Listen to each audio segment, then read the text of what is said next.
Good evening and welcome to the regular council meeting for Cobalt, August 18th, 2026. And I'd like to call this to order now. Is there any disclosure of pecuniary interest? Thank you. Public meetings? No. Deputations. Daniel Gerard from Kemp Elliott and Blair is here with the presentation of the 2025 financial statements. And she's going to come up and give them to us now. And right now, they are in draft form. Once everything's signed, sealed, and delivered and everything, then the final copy will be available to the public. So, yes, sir. Can I make a quick suggestion? Could we maybe bump Dan Claroux first, since his presentation will not be anywhere as long as this one? I'm okay with that. You're okay. Yeah. Are you here? Yeah. Oh, fine. Okay. Sure, Dan. Thanks. Okay. It's all yours. Okay, so you should all have a package in your handouts that have the important pages of the financial statements. So we've broken this down to kind of the nuts and bolts that we think is useful to council. So the first page in your package is actually labeled page 22. And it is a note to your financial statement. So basically, this is your statement of operation, which shows revenues and expenses, but we've converted here to the way that you budget. So for those of you who hear me every year explain this, you are required to budget in a different way than you are required to present your financial statement. So there's accountants way smarter than me that decided that accounting rules don't follow how you budget. So we do is we convert your financial statements to the way that you budget so that when we review it together, you're comparing apples to apples and it makes a little bit more sense. Excuse me, the major things that are different are capital expenditures. So when you budget a capital expense, it is an expense to you. In your financial statements, they capitalize it and depreciate it.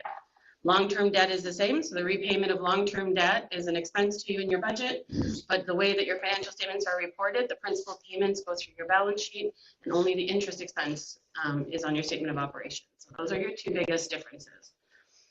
So we will review that. If you have questions, do stop me along the way. Middle column is the 2025 actual. You've got your budget on the left and 2024 on the right. So under operating revenues, we have municipal taxation of $877,000. Your tax rate went up 7%. Your assessment stayed the same, which created an extra taxation revenue of 7%. Water and sewer user fees, $611,476. Your residential water rate went up 10%, the commercial rate went up 7%, and your sewer rate remained unchanged. Policing fees went up 10% to $417,173. User charges, everything else that you charge your ratepayers for, went up from $194 to $203. The major increase there was the columbarium sales. So you sold a lot. I think it was brand new in 2024. You guys built it, and now you sold. I think they're called. I don't know. They're called plots or drawers or anyways. You sold a bunch of them. There you go. So yes, you sold a bunch of them, and that was the increase this year. Provincial grants, these are operating provincial grants, $1,081,898. The largest amount in there for $915,900 is your Ontario Municipal Partnership Fund. This is your unconditional grant from the province, and it went up about 2%. Fire protection grant in there as well too. You had an intern grant. You did use some NORDS and OCIF funding towards operating expenses or things that were deemed operating. So there's also those amounts in there as well.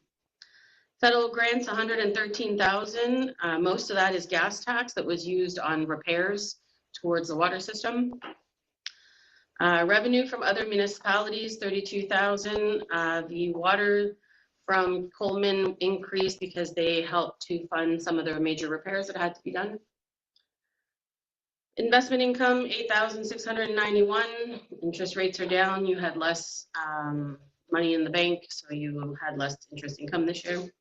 Penalties and interest on taxes, $50,536. We'll see in a minute that your taxes receivable balance is a little bit higher at the end of the year, but obviously the interest is based on timing of payments. So if people are paying quicker, you make a little bit less interest. If they're taking longer, the interest goes up. Land sales, you did have one property that sold for $14,000, and then proceeds from sale of tangible capital assets, $23,000. You did sell the recycling bins, the old street sweeper, and an old 2010 Ford F-150. Other income, $163,604. 37,000 of that was rebates from WSIB. That's a quick question. Can you point out just to, because we have an audience here, that this is for numbers of December 31st, 2025? This is up to and including that, correct? Correct. So Okay. they're the So this is- 2025 financial. This is not like a lot, 8 months has passed since then, correct? Okay, thank you. Total operating revenues, just under 3.6 million. Capital revenues, the only thing we have is 10,300 under other. So there was a piece of land that was donated to the town, and that becomes a revenue to you and an expense. They clear each other out, but the 10.3 was the value of the land that was donated to Cobalt. Total revenues, 3.607 million. We have expenditures, operating expenditures, general government, so everything that has to do with running the municipality itself, 697,000. There was less wages allocated from public works to municipal buildings. So that was the major change there. Protection to persons and property, 620,000. Your policing went up 35,000, and you had the first year of the interest on the new fire truck from last year of 26,000. Transportation services was similar to last year at 708,000. Environmental services, we will see the water and sewer system separately on a statement after, but there was a lot of fluctuation. Your recycling obviously is down, your garbage was down, your water expenses were up, and your sewer was down. So all of that translated into a slight decrease overall on that line. Health services, 168,000. The health unit went up about 2,300. The DSAB went up 21,000, and that would be the land ambulance portion of the DSAB only on that line. Social and family services, 101,000. That's the rest of the DSAB, which I believe is child services, social housing, general assistance, that kind of stuff. It went up as well by 13,600. Recreation and cultural services, 177,000. If you remember back in 2024, there was some demolition costs involved for a building downtown that was demolished. So that decreased your expense base by 70,000. Planning and development, 8,133. That's basically the fees you pay to TMSA for planning and your MIS fees. Last year you had done some work on the official plan, so that's why you have less expenses this year. So total operating expenses, just a little over 3.5 million. You had very limited capital expenditures. There was a new sidewalk plow, and then the land donation for a total of 79,218. Long-term debt repayments, 99,860. You have the fire truck, the wheel loader, a 2024, a 2022 Ford, and the public works garage you're repaying. So total expenditures, just under 3.7 million. So if we take your total revenues less your total expenditures, you did have a deficit of 90,000 for the year. Any questions on that? Okay, next page is the statement of financial position. So for those of you used to commercial accounting, it is called your balance sheet. So it basically says where you are at a point in time. So this one we did not convert. It's the actual one that you submit to the ministry. So 2025 on the left, 2024 on the right. You had 607,000 of cash in the bank on December 31st. Taxes receivable were 309, so a slight increase from last year. Accounts receivable, 26,210. That's just a timing difference. Your third quarter HST was overclaimed, and by the time the amount was repaid, it was after the end of the year. So your HST receivable was just lower than what it was in the past by about $60,000.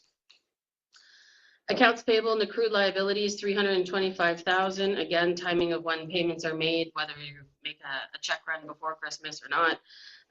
In there is always your usual 2 months of policing, what you owe Aqua. Sometimes there's school boards, there's our audit fees, and then any other regular small payables that basically are paid after the end of the year, but relate to 2025. Deferred revenue other, 437,000. So that's funds you've received in the bank that you have not yet spent on an appropriate project. So in there is about 390,000 of OCIF funding and 3,000 of NORDS. So that means they've given you the funds, you have not spent it yet, so it's here as a deferred revenue until you budget for it and have an expenditure to offset it. Then it hits your income statement at that point in time. Deferred revenue, obligatory reserve funds, that's a fancy word for gas tax. Same thing, you've received 80,432 of gas tax in your bank account, but you have not yet spent it on a project. Most of these funds you are allowed to carry forward and accumulate for future projects, so not unreasonable. and it'll become a revenue to you in the year you have a budgeted expense for it. Asset retirement obligations. So this was new from a few years ago. If you remember, we had to do an inventory of any assets that require remediation if you were ever to sell or demolish it. So most of that relates to asbestos in buildings, fuel tanks, and some of your sewer system. So an engineer had prepared a report to explain what all that was and how much it's going to cost when those assets need to be retired. It's an estimate like anything else. Some of these costs may never come to fruition. In the year where you have a capital project or you're selling one of these assets, you will likely budget for that remediation at the time of the project, as the engineers will make you aware of it at that time. But it is an accounting exercise that was required, so that number is there. So at no point do you need to pay $664,000 tomorrow or anything like that. That will be strictly done in the event that one of those buildings that have asbestos is demolished and you're having to clean it up, or part of your sewer system needs to be remediated, or that kind of thing. So it's a little bit misleading. Municipal debt, 1.4 million. So that's all the debt that you owe at the moment. There's a fire truck, a wheel loader, 2 fork trucks, and the public works garage. I think 1 truck is dropping off this year if it's not already all paid in 2026, and then the others have a few years left to go, and then some are longer. So total liabilities just under 3 million. So if we take your assets less your liabilities, you do have a net debt position of 2,027,000. Not uncommon for a town site or a municipality to have a bracket there. That's how you fund your capital projects and your infrastructure. So you will have some debt there that you do have to carry. That net debt position, though, did decrease by 12,180. So that just means that the amount of long-term debt that you're decreasing by is not surpassing your surplus and your deficits every year. So that does mean you are in a worse shape than you were last year. So remember that number for the 2,027,000, because we're going to see that number again in a minute. Below that are non-financial assets. So we've got inventories, prepaid, and capital assets. These are numbers that are required to be there, more of an accounting exercise. The tangible capital asset number of almost 15 million is the original cost less the depreciation of all of the assets in the town. So these buildings, roads, sewer, water, everything included, but it's original cost less depreciation, which is not a very useful number to you. If you've got an asset management plan, it should be telling you what needs to replace, when, how much it's going to cost, and how you plan on paying for it. And that's a much better document to rely on than this number here, unfortunately.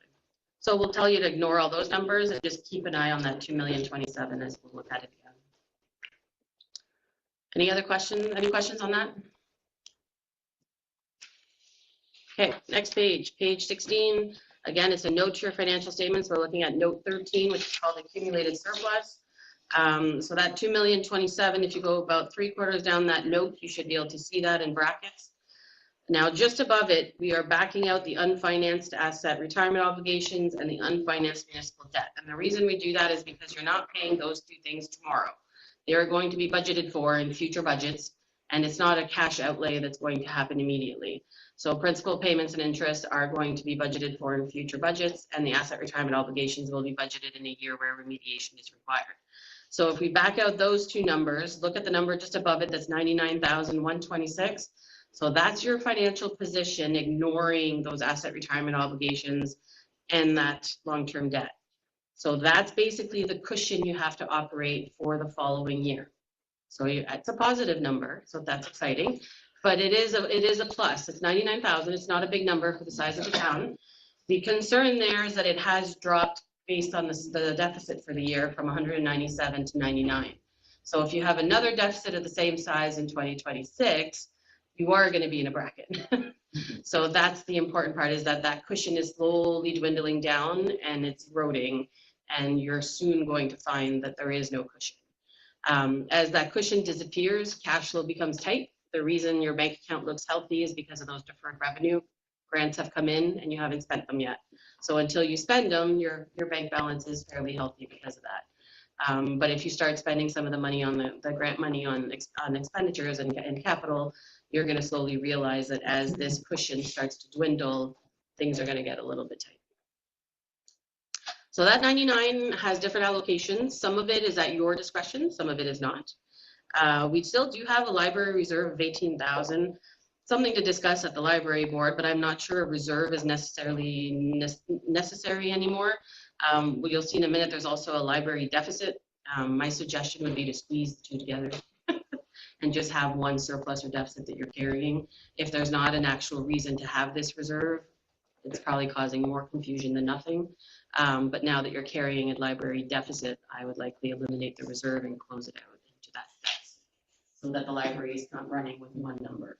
A reserve is not additional cash. It's not a secret bank account. It's an allocation of your surplus. So it just means that whatever surplus you have, it's being allocated between different pots. But it's made up of accounts receivable, accounts payable. So it's not just an extra bank account. So the library does not have an extra $18,000 hiding somewhere. It just means their financial position is the 18 less the little deficit of 1,019. And that's what their cushion is for the following year.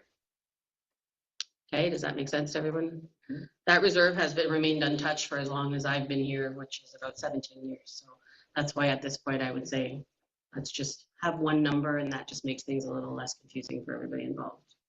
But they're not losing anything, we're just squeezing them together. Okay. General municipal deficit, 440,000. So again, a little bit worse off than last year. So that change in your overall position is impacting your general municipal deficit. That library deficit I was just talking about, so they had a surplus, now they have a little deficit, but if you combine the 18 and the 1,000, they're still in the green, so that's not a problem there. Cemetery surplus, about 49,000. The sewer surplus, it's doing fairly well at 561,000, and we will look at a statement for it in a minute. The waterworks system is another story, and it's dwindled down whatever surplus it had and now has a deficit as well. So the water system obviously is going to create an issue as costs keep rising. And it seems like an imbalance between your sewer system and your water system at this point. So all of those things together make up your actual position of 99,126. Does that make sense to everyone? Yep. Yeah. Silence is sometimes confusion as well. So. Okay, any questions on that? Next page, page 23. So the waterworks system. So sale of water to Cobalt residents, 451,000. There was a 10% increase in the residential rate and a 7% increase to the commercial rate. Sale of water to Coleman is based on usage, plus they had a capital contribution to help pay for some of the maintenance issues during the year. I believe it was the chlorinator and valves or something like that. Interest charges on collection, 11,470. So this is an estimate based on the water receivables and when they were collected. Provincial grants operating, nothing this year. Federal grants operating, that's the gas tax that we use to help with broken water mains, the chlorinator, and some valve replacements. So total revenue, 602,000. We have expenditures, salary and benefits. So that's basically public works being allocated for the time spent on the water system, 67,000. Material supplies and utilities, 287. It did include the chlorinator and the valve replacement of about 50,000. That's included in that number. Contracted services includes water main repairs of about 66,000, and then there was some controllers and transmitters that are in there as well too that Aqua replaced for you. So total expenditures 690,000. So it did have a deficit of 88,000. You had a very small accumulated surplus, which it's wiped out completely now, and you have an accumulated deficit of 88.48. So the water system, I don't assume it's going to get cheaper to run. Usually water systems don't. So I'd say this is one that'll need to be continued to be reviewed and monitored as your costs continue to rise. So do make sure you have a plan if there's some major improvements that need to happen in the next few years, that you have an idea of how you're going to fund it. Your asset management plan should provide some guidance on that. Any questions on that? Next page is page 24, the sewer wetland system. So the user fees, you had no change to it, which I think made sense considering it is well funded. Interest charges, or it appears to be well funded. Interest charges on collections, about 4,000 based on the estimate of receivables. Provincial grants, you use some OCIF funding towards the assimilative study, and there's a CLIECA project. That might make sense to somebody. Not sure what that is, but something to do with your sewer system. So that was a total of 45,962. Expenditures, salaries and benefits, 52,000. That's the public works time that's been allocated to the sewer system based on time spent. Material supplies and utilities, a whole 8,400. Contracted services is mostly Aqua. Last year you had the replacement of a sewer connection. That's why it went down this year. So it had a nice surplus of 40,000 and it has a comfortable surplus of 561,000. Now, obviously the complete opposite of your water system. So I think if you looked at your long-term plan for the sewer system, if you know what you need to do in the next 10 years, you might be able to figure out whether that number is adequate or too high or too low, which should give you some direction on what to do with rates in the future. It might be one of those where sewer rates may actually end up staying the same or going down while you increase water, so that the net effect to the ratepayer may not be a huge one, but you're rebalancing your water and your sewer at this time. But I can only recommend that knowing what you need to spend on your sewer system in the next 10 years. If you have $1 million project to do in the next 3 years, that might not be the wisest decision. So you need to have a bit of a plan on the sewer system so that you can do a little bit of long-term planning on what you can do with it. But it is sitting fairly comfortable at a surplus of 561,000. Does that make sense to everyone? It looks good, but if you have to spend $1 million on it next year, then maybe not. Questions on that? Okay, so there's just our management letter, which I think is at the beginning of our packages that I saw. So we've now completed the 2025 audit and consolidated financial statements for the town of Cobalt. The financial statements show an operational deficit of 90,000. Your net debt position continues to grow with the deficit and is now up to just over 2,027,000. You only have two options to consider at generating a surplus: increase taxes or decrease expenses. The sewer system had an operational surplus this year of 40,000, which increased the accumulated surplus to 561,000. This system appears to be properly funded, possibly overfunded, depending on your long-term capital plan. The water system incurred an operational deficit of 88,000, which has now created an accumulated deficit of 88,000. A continuing increase in water fees appears to be necessary as operating costs continue to rise. Any questions or concerns on any of that? Now, just a reminder, those financial statements do include the library in there. So because the library is part of the town, they are consolidated into your financial statements. So as we were reviewing those numbers, the library's numbers are also in there. So I do have some paperwork to sign, unless anybody has any other questions before we pass around the paperwork. So the first thing I'm going to pass around is the representation letter. So you're approving those financial statements based on our little presentation here. And the library has a letter and we have a letter, or the town has a letter and the library has a letter. So you've got 4 letters to sign. Do that. So I'll start passing those.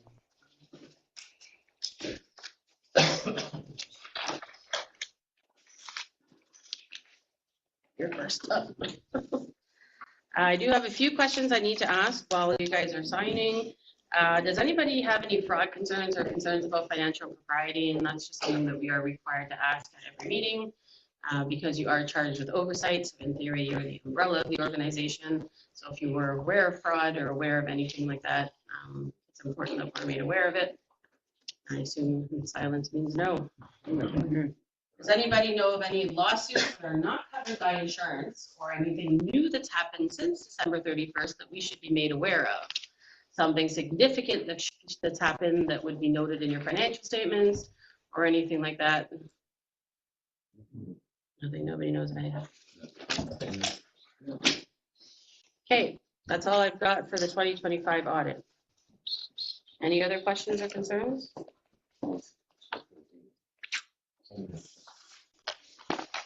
Jamie, do you want me to do 2026 now? Pardon me? Do you want me to do 2026 right now? Okay. 2026, so we are almost ready to start next year's audit this fall. So we do get started before the new year. Signing it. Get some of the work done while we can. So we do have to meet with council before we start that. So we decided to do that today as well. So the next letter I have to pass around is the engagement letter engaging us to be the auditors for 2026. Does anybody have any questions or concerns related to that? Nope. So I will pass that letter around. And there are 2 copies of that as well. Some questions I do have to ask. Does anybody have any concerns or questions about our audit process or what we do? It's your chance to ask me anything.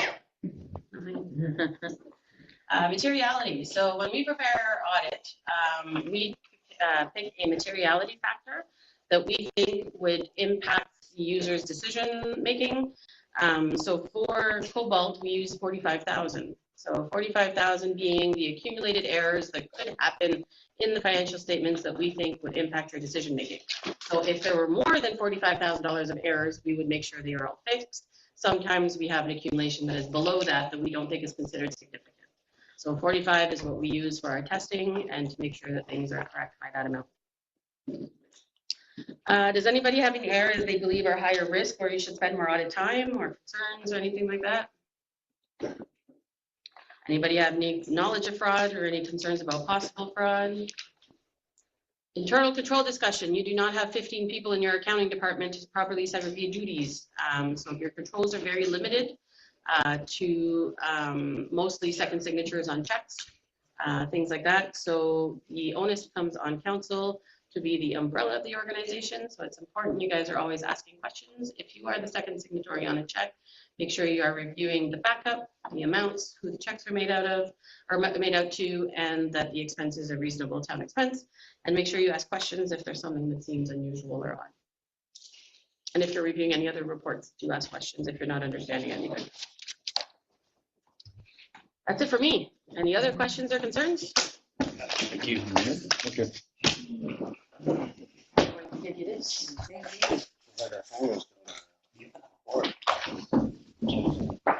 Library there, there. These. Minus.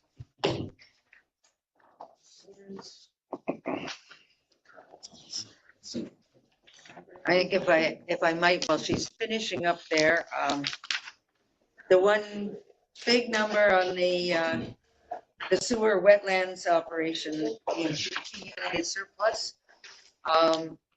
Right now, we're still in negotiations with the government, and there will be more reports and everything that Aqua will be putting into them as we cross our fingers that our wetlands will finally be classed. Thank you, as a level 1 sewage treatment plant. So that's why that amount's there, is waiting, and hopefully it won't all get used up in trying. But if we don't get to that level 1, then the government could say to us that that's got to become a regular cement building plant, sewage treatment plant, and let's cross our fingers that never happens. Because that would be horrendous expense to us. Millions. Yeah. And a reminder with our water treatment plant that it's simply a treatment plant. It's not sterilizing, cleaning, and everything else. It's using the water and just doing a cleaning job on it. But if people pollute that lake out there and the government province says, no, the water quality has gone below a certain level, then we would have to put in a full water treatment plant, just like New Liskeard has. So that's why we keep saying Sass Lake is so, so, so important to us, and trying to keep people off of it, because it's got to stay, those 4 lakes have got to stay unpolluted. So that's the only 2 things with big numbers in there that the money's in reserve for. But we will make this all available afterwards. So, and I hope some of you were able to understand the numbers. As you hear them and go through it year after year, it becomes easier. So let's continue on then. Mayor Kleur, they're coming to report on the head frame and how negotiations are going there.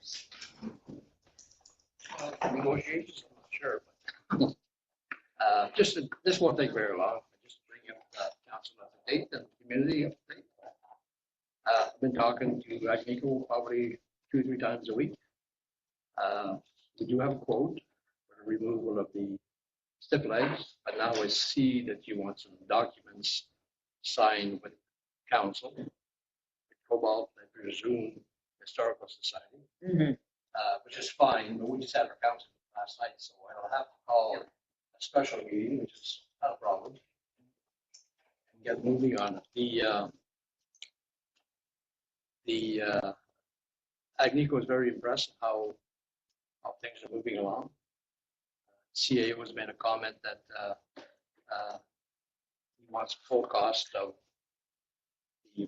the stiff legs, so they have committed to seriousness and helping out. So we're working on that. So you probably see that, at least the office people have seen some action around the head frame. So now we're waiting for those numbers to come back and go from there. So if we're okay, the removal of the stiff legs was to start at the end of August, which is 2 weeks away. We'll try and get all the signatures on paper before we get going. And do you have anything that we could use for a safety barrier around the perimeter of that particular building? We're going to have, the contractor will have somebody out there to make sure that the people stay away. But if we have barriers to completely go around, like on the sidewalk, everything, then we must have something in the town hall. Public Works would have road barriers. Mhm. So we can coordinate that. Would there be anybody to do that? Oh, yeah. Yeah. We'll let you know then as required.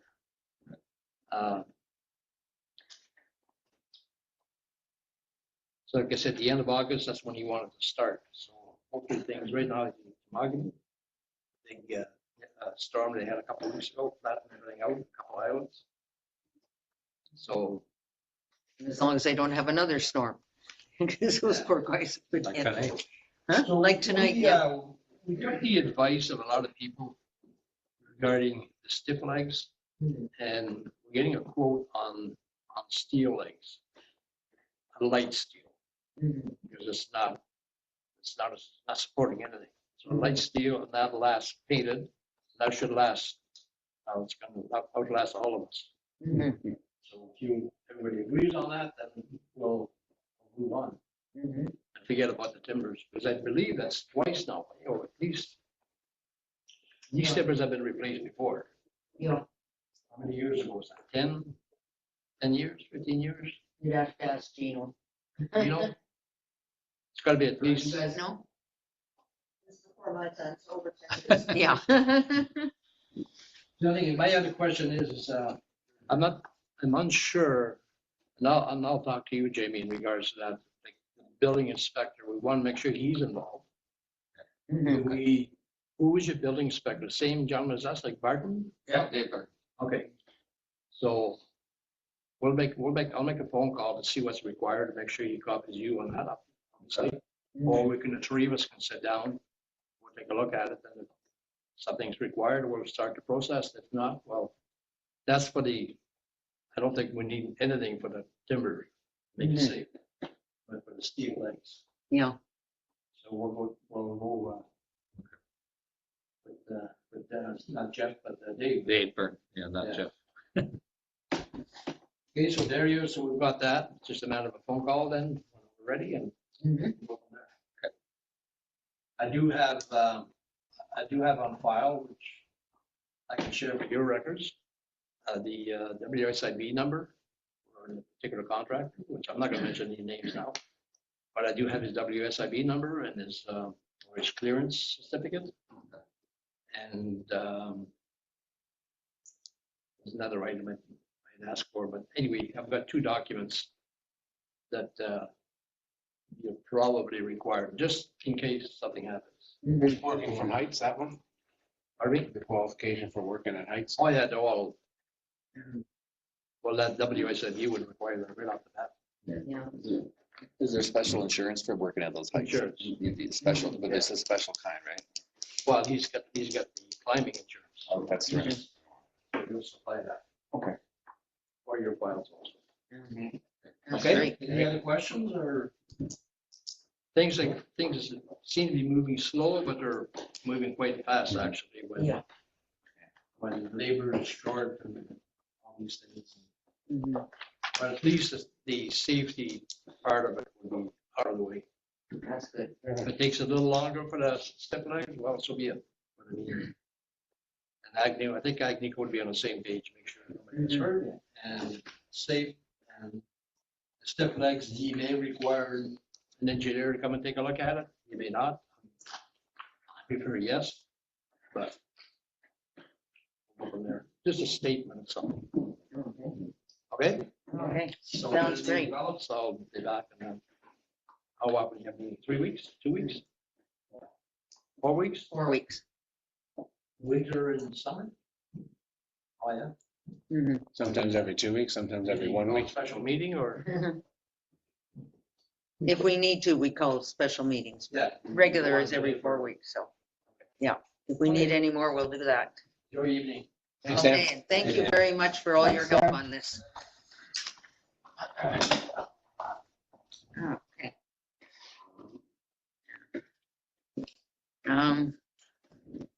So let's move to number 5.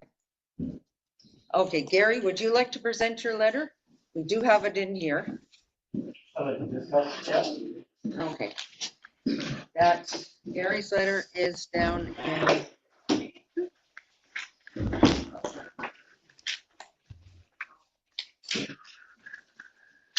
Where is it?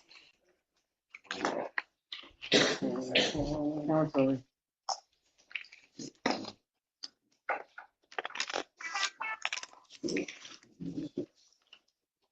It's up through Oh, the street. 9.4. You want to look it up?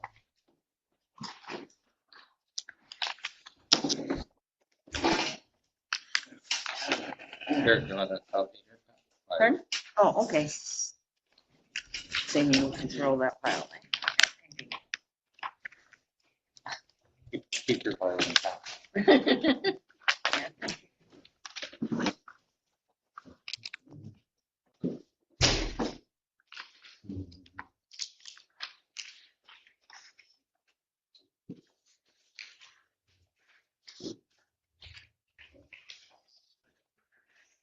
Yeah. Go ahead, Gary. Okay. Thank you, Madam Mayor. I was a little bit disturbed at the meeting I attended when AdSec was the mayor. Not only at the mayor, also of your council, all of you. You let a man with experience have the mayor raise her voice, then sat right there to face him while you went to the chair. Do you remember that? 2 meetings ago. I'm appalled at this council for allowing the mayor to take a shot at him. He is the only one here that has knowledge other than you about council. He's the only one that knows the rules. Nobody else follows. So I'm appalled. I expect an apology to this man from this council. You sat in that chair while she was turned to him. I did not know that was going to happen. I just obeyed my mayor. You know what you said at that meeting? I know what you said, and I remember, and so do they. You said, sitting right at that meeting, I don't know what I'm doing here because I don't know what I'm doing. And now, 2 meetings later, you're the mayor of Cobalt. Not yet, by the way, at the end of the meeting, because you're not coming in. So, do I get an apology to this man who's much more efficient than anyone in this room? And I'm appalled at councillors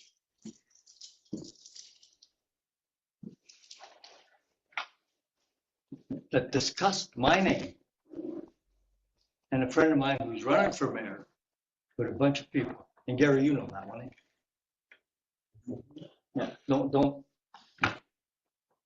So I expect an apology to this man from you, Madam Mayor, and these 3 people here for allowing AdSec And the reason I don't call him mayor is because I stood there twice. I talked to him once when I was trying to get a seat. Do you know how she referred to me? Hey, you. So I refer to her as hey, you, because she never did anything good for the town. And with the council sitting there tonight, the last meeting, the meeting before, they said a couple words. Prior to that, they don't talk. People sit in the audience. Nobody talks. So what's going on? You guys want to help the town, but you haven't. Just the opposite. You raise taxes, enormous amount of money. Why? Because you don't know what you're doing or what's going on? Tell the people, they want to know, and that's why I'm here. Okay, let's open You this start up. if you think you know what you're doing. I don't think you do. Personally, I don't, but that's my opinion. I know what you're doing. What am I doing? You're in a pain. What's that? You're in a pain. You don't like any council. You've never liked any council. I'm being a pain. Yeah, what council did you like? How long you lived in Cobalt? 8 years, 9 years? Not enough to know anything. No.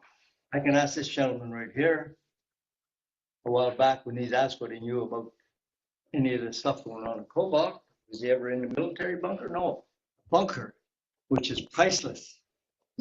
There's only 2, and they're priceless. And what did this council want to do?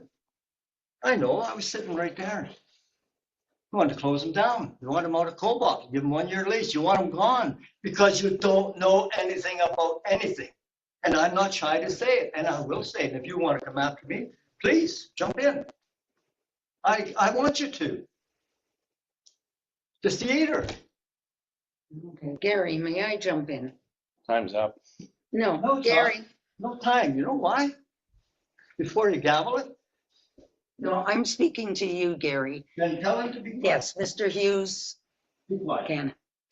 Okay. Now, I will say this very honestly. You can shoot me if you like. No. I have found this past council, it's been very difficult to discuss things.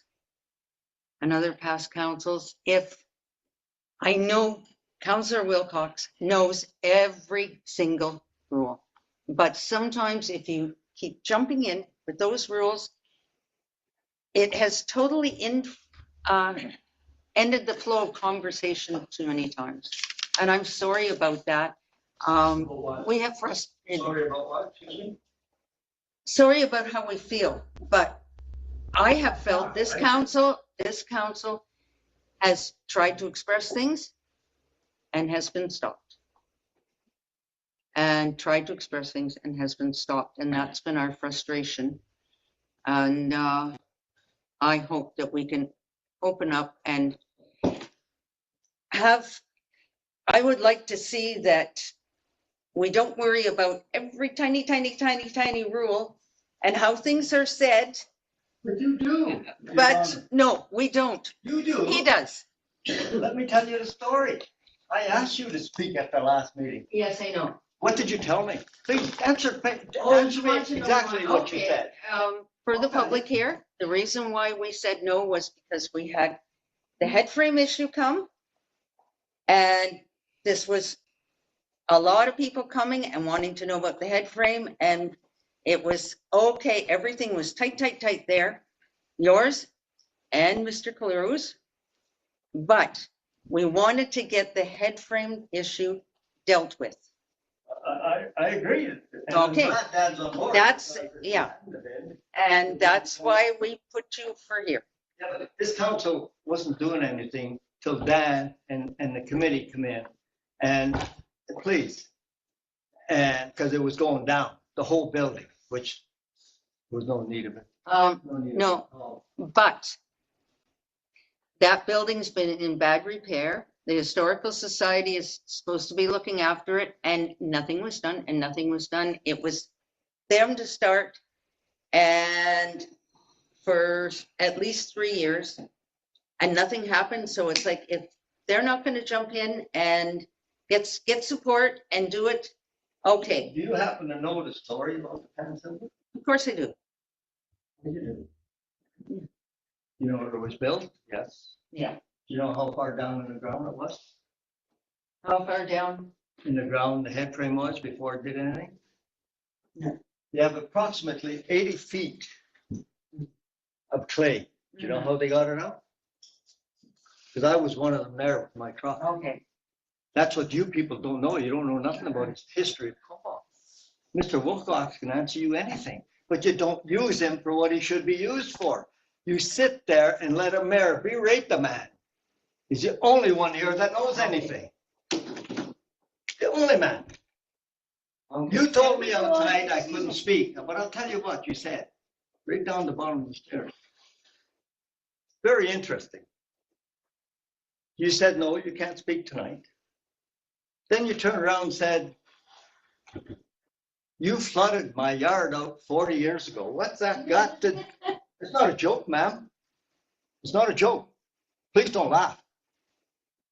You said, Yes. I flooded you out, you flooded your driveway out 40 years ago. Well, to me, that's not much brains. If you sit back and hold back on somebody for 40 years, which it wasn't true, because you sent somebody over there, bylaw officer, and he coming up. Let's not get into stuff like that. I don't think this council should even be here. I'd like to ask for all your resignation tonight. I'll let Mr. Wilcox, you as well, Mayor, but I know I won't get him, but I'm going to ask him on behalf of the town Okay. people. Enough. You've stated in the first paragraph, second paragraph. Other issues you were bringing up in there and, Okay. yeah. But you have 5 more minutes. And then we have a lot of stuff to go I on. recall at the last meeting with the head frame, there was no time. And if I recall, there was an individual, I'm glad he spoke up, but he wasn't on the agenda. So please, let's not pick on me because. No, I'm not picking on you. You have a whole letter here. Let's deal with it quickly, please. Just last week. When did I even see him? Can't say, so let me tell you. But I will tell you again. Well, okay, this is probably not the time for petty grievances. No, I don't want petty grievances. It's ridiculous. Sharply. Mm-hmm. Got a good price tag on it. Yes. Probably fair. And I know Sue behind me has done her work. Mm-hmm. I'm not questioning her work correctly. Mm-hmm. But what I'm questioning is, where are you gonna build? If you do, take all the gravel, where are you gonna build? We're not gonna build, we're gonna sell it. Let Okay, someone else build. how are they gonna build? Tell me. I don't know. We have- That lake belongs to the Cobalt watershed. I know. So You can't build you close gotta to go it. back 100 or 200 feet from the lake to the water. Where are you gonna put a building? So something's going on here. I don't Mr. know. Bigelow, we are aware of that this, how far you gotta stay back. We are aware of the costs that would be in planning and all the rest of it, and they're saying, no, we will be selling it. I got nothing against selling. Good, But I just want the new owner to come in to realize that he may not be able to put a cottage on there. that's fine. But you haven't done that. All you do is want to sell, make money. That's up to the buyer. No, it's up to the seller. You're the one sitting in the chair, ma'am, not me. Because I would tell the guy, you better look into this possibility of not When- being able to build after you take the aggregates out. Mr. Bigelow, when someone comes to look at the property, they're going to be told, the real estate agent, all those things. Because those are the legal things you've got to tell them. Oh, I know. Okay, I so know. let's go on. Sharp Lake, yes, we will be selling. You know, I have What's a next? counselor just staring at me the whole time. I What's appreciate next? the stare, but it's not worth being. So I'll ask again, all but Mr. Wilcox, mayor and council, resign your seats for the betterment of the town. Absolutely not. Oh, I'm finished. That's good. Okay, and your I just want 5 the minutes people are to up. know Thank that you. We're here for them, Mhm. not for ourselves. Thank you. Good night. Take care, Mr. Wilcox. Thank you, good sir. And let's try and continue this meeting. Okay.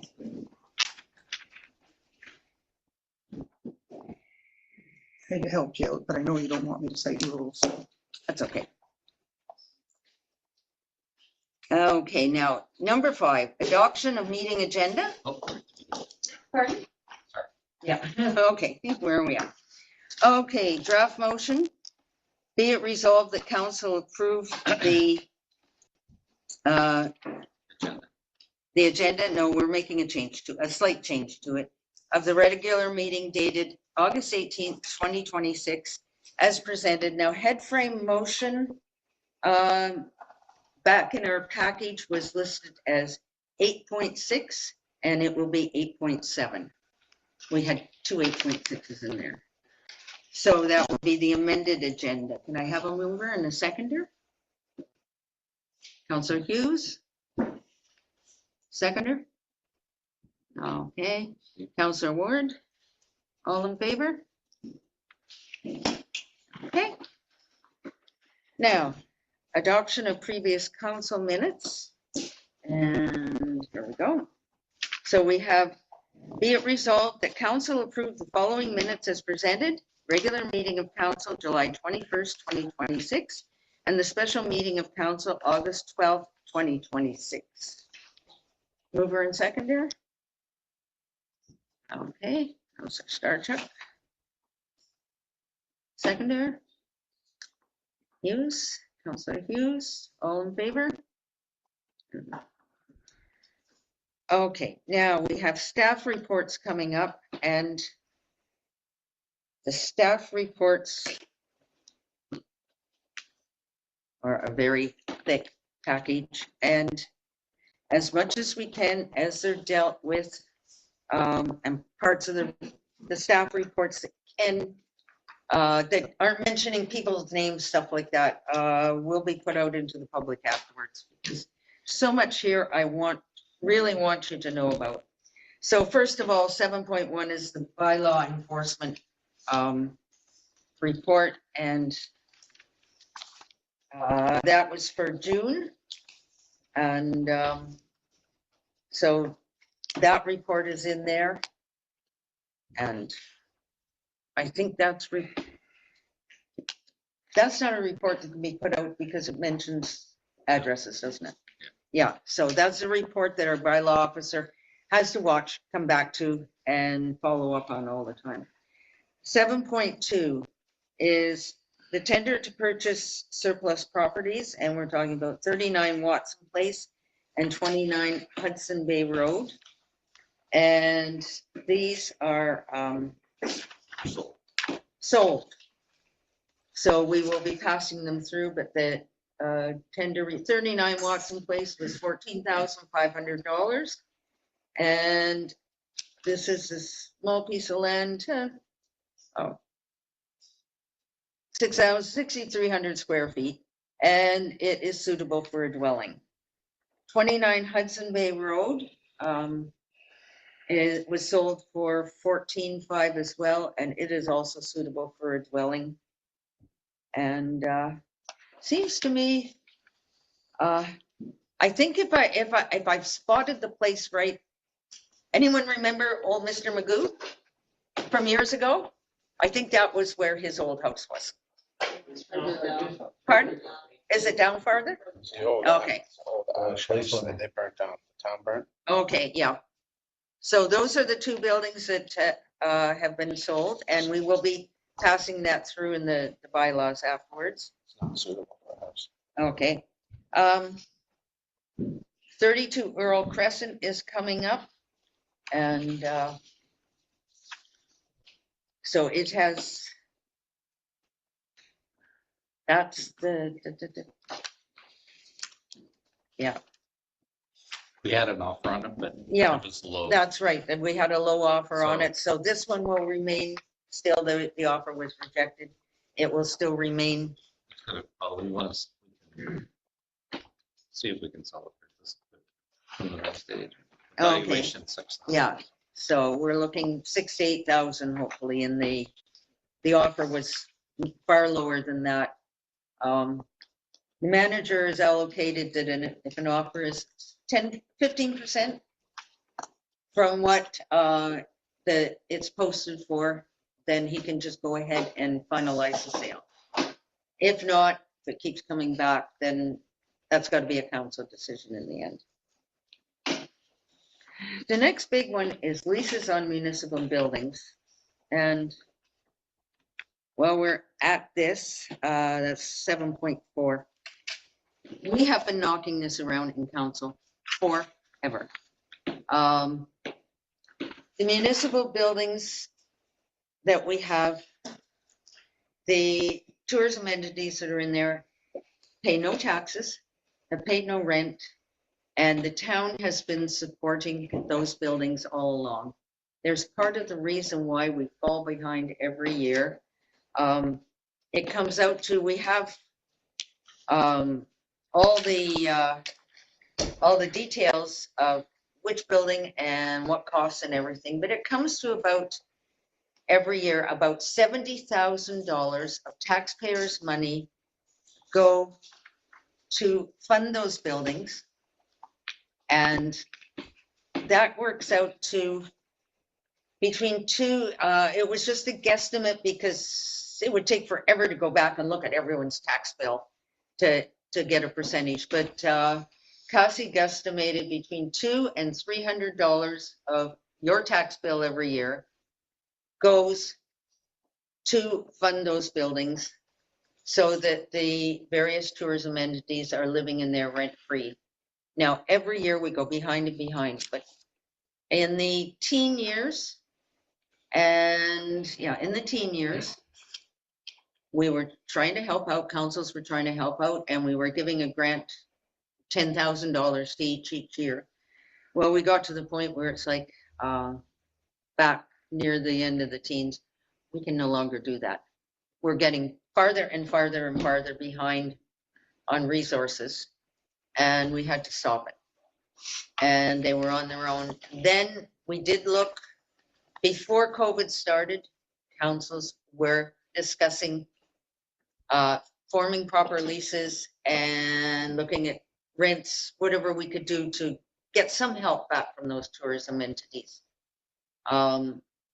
And COVID came and everything stops. And of course the tourism stopped. Tourist costs went up because you weren't having income coming in. Town costs went up drastically too, with things that had to be done and fulfilled during COVID. And we went further behind.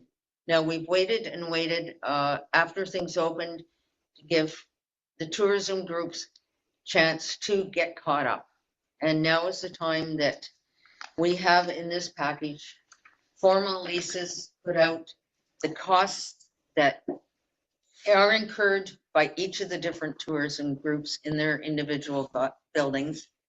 And we will then leave it to our manager to start negotiations and start setting up leases, and then negotiate it in camera first, because you don't go and rent a building and negotiate that out in the general public, a rent, and those will be negotiated in camera, and then in the end the results can be put out. But part of the finances that have come from this, you will be able to see gradually along the way. But this was what we were aiming for this term, and with all the upsets that happened, we didn't get there. So I stipulated that I wanted these things set up, the financial parts all put out, everything set up and ready to go, so that we've only got one more meeting to go. It's not all going to be finalized. It can't be by then, but that sets the next council up so that everything is ready to go, because we would like as much as possible ready for 2027. And all we're looking at is taking, and not being a regular landlord that asks for more, because a regular landlord owning the building would want a profit. We're not looking at making a profit off of those buildings. We're looking at breaking even. And the first one, of course, we've looked at in depth was the theater, because of the problems there. And we have been reassured that to fix that one corner, the foundation corner there, that problem and that crack, that it's not going to cost extra. So It's like, okay, because if it had, it would have, I've seen foundation cracks before and foundations open, and because of my past experience in stuff like that, yes, I was freaking. But, so we're crossing our fingers. So that's that staff report. Next is the memorandum of understanding on the head frame. And, nope, that's, we do have a commercial lease drawn up there that will be, It's just a template. yeah, that's the template, yeah. So that can be worked on with everyone involved. The memorandum of understanding we will be presenting tonight on the Pence overhead frame. And I'll read all that out later when we get to that part. User fees. Of course, they always keep going up. Water, yeah, water, the reason why water costs keep going up, part of it is Aqua has to do what the provincial government says they want done in that plant. It's not a case that they come to us and say, well, gee, we really think we should change this or we should change that, or, you know, this might be an improvement. They are going on what the government tells them to do. And so every time that happens, those parts and computers that have to go in there and everything else are very costly. So that's a good part of what brings the water bill up. And then, how many water breaks we had this year? 2, 3? We're monitoring one now. Yeah, there's one. Yeah, there's one now we're monitoring. Every time that happens, that's another 10 grand or so, isn't it? We budget for 2 or 3 every year. Yes. Well, why isn't the water being repaired? And why is it being monitored? There's a small leak, I think it's on, is it Galena? I think No, It's on Dunning, I on believe. Dunning. I think, yeah, Yeah. trying to figure out what it is. Yeah, Pat Tresitter has been monitoring it, trying to figure out where the actual leak is. Where the water might show above ground might not be where the actual leak in the pipe is. Mhm. Yeah. So you call in the fellow who locates those things and he does his thing and then you get it repaired. We're working on it, yeah. We don't have everyone available now. No, but water leaks are serious. They're not something that can be just dismissed and put on a back burner. They are a I threat to realize the that, integrity yes. of the water system. Mhm. It deserves much more importance than what it seems to be getting. But we don't have the equipment at present and we don't have the staff right now. But it will be looked after. And It deserves a higher remind me priority later, I than was that. told about one pothole that needs to look at too. Write that down there. Okay. So, next, okay.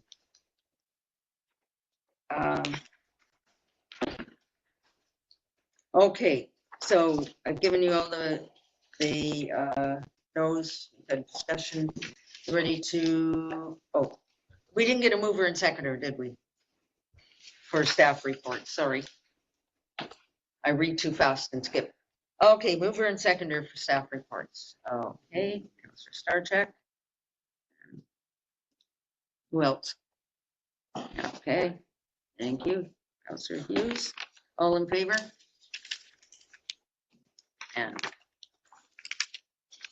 And I must say, if you haven't read everything in detail, make sure you do, because there's a lot of detail in there. Okay, now, council vacancy. We're on to item 8.1. Be it resolved the following, oh, are you going to read this one? I'll read this. You read this one. Thank you, sir. Be it resolved that the following members of council who have signified in writing they are legally qualified to hold office and consented to accept the office if they are appointed to fill the vacancy, be considered for the appointment to fill such vacancy. And the one person was Deputy Mayor Pat Anderson, the mover and the seconder.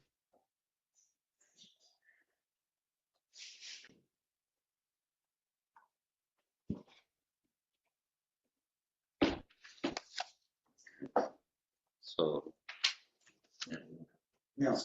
Down to there. so nobody else put their name in from council. So we'll move to the next motion which states, be it resolved that Pat Anderson be appointed to the council position of mayor for the remainder of the 2022 to 2026 term of council. And further that the declaration of office be administered, and further that Pat Anderson's councillor seat be vacant at the next regular meeting of council.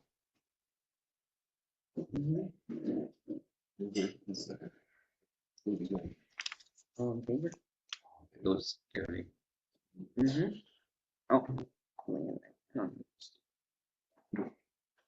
So, What are we doing? Mover and second? Yeah. yeah, we got. Yeah.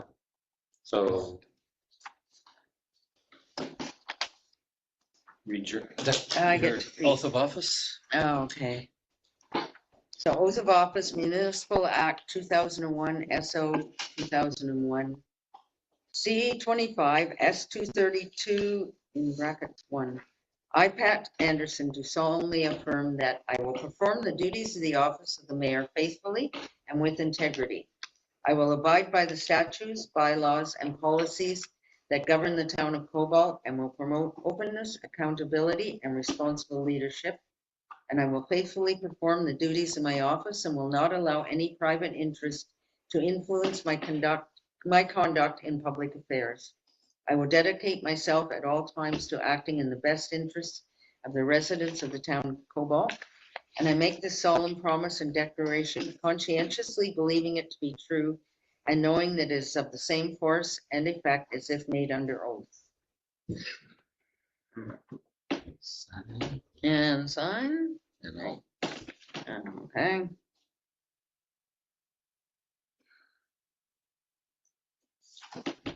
Oops, There you go. Congratulations.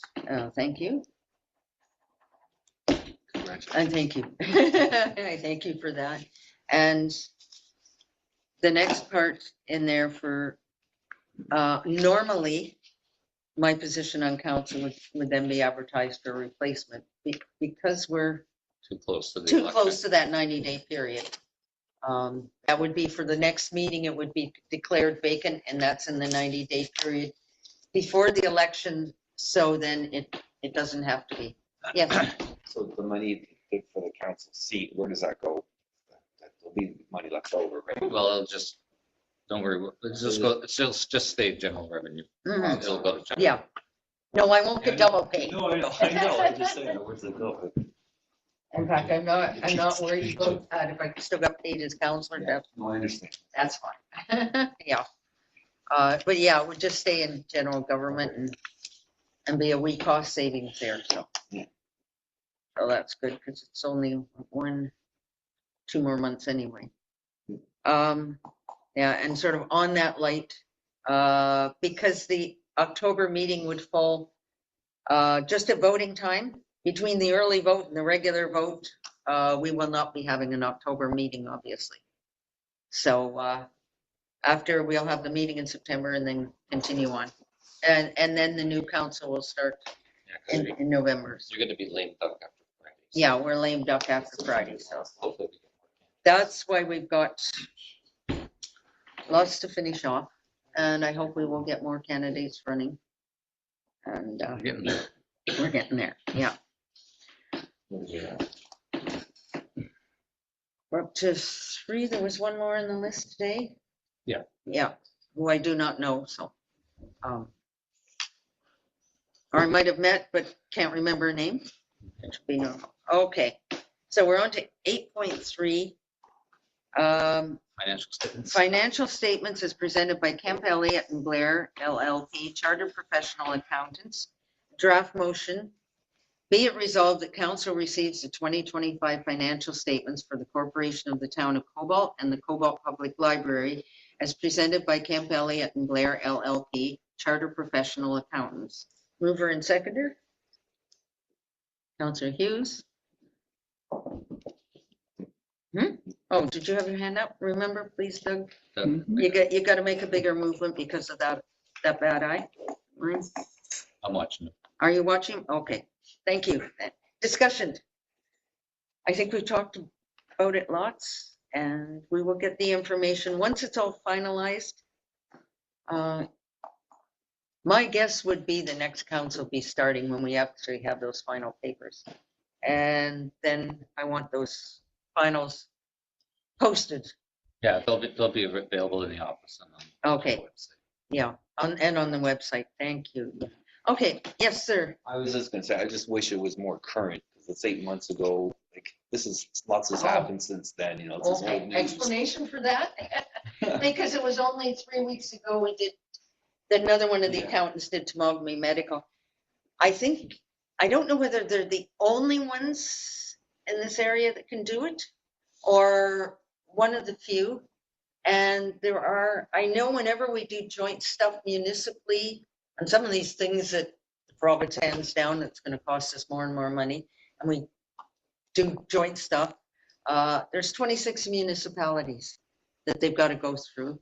There is also all the medical boards and a lot of the other public boards too. They got a lot of it. So it all depends on who gets their stuff in first. And a lot of times it depends, all it takes is one company, one asset that should be coming in, or money that should be coming back to us that isn't paid yet, and it holds it up and holds it up and holds it up. I remember with the dishes sitting out there in the countryside. They're supposedly making electricity for years and years and years. They go over a year and never send their money. And that would hold our financial statement up over and over again until finally we solved that problem and said, fine, we're renting the land to you and getting their check at least faster every year. So it comes in order of who gets theirs in first. And if there's still someone owing you money, you can't hand all that stuff in until all the bills are paid. So yes, this is very, very late, and it's usually a couple months before. And of course, seems later because we've got a vote coming. Thank you for the explanation. Okay, you're welcome. Okay, that was discussion. Vote. All in favor? 1, 2. Thank you. Councillor Wilcox, in favor, or What are we voting on? Financial statement. financial statements? Very good. Pardon? Yes. Thank you. Passed. Okay, tender to purchase surplus lot 39 Watson Place. That was from staff report 2026.08.18.1.01. Draft motion, whereas at the regular council meeting on September 19th, 2023, council declared 39 Watson Place as surplus and to be advertised for sale. Is that really 2023 or 2026? That's when it was declared surplus. Declared surplus, thank you, So okay. it took 3 years to sell. And so it took 3 years. And whereas a tender has been received, and whereas council has received staff report 2026.08.18.01, now therefore be it resolved that council approved the sale of 39 Watson Place to Piria Jayakendran for the sum of $14,500 plus applicable legal fees, and direct staff to proceed with the necessary documents. Mover and seconder? Thank you, sirs. We go down to Councillor Ward and Councillor Starchuk. Any discussion? All in favor? Thank you. Passed. 8.4, tender to purchase surplus lot 29 Hudson Bay Road. Staff report 2026.08.18.01. Draft motion. Whereas at the regular council meeting on October 14th, 2025, council declared 29 Hudson Bay Road as surplus and be advertised for sale.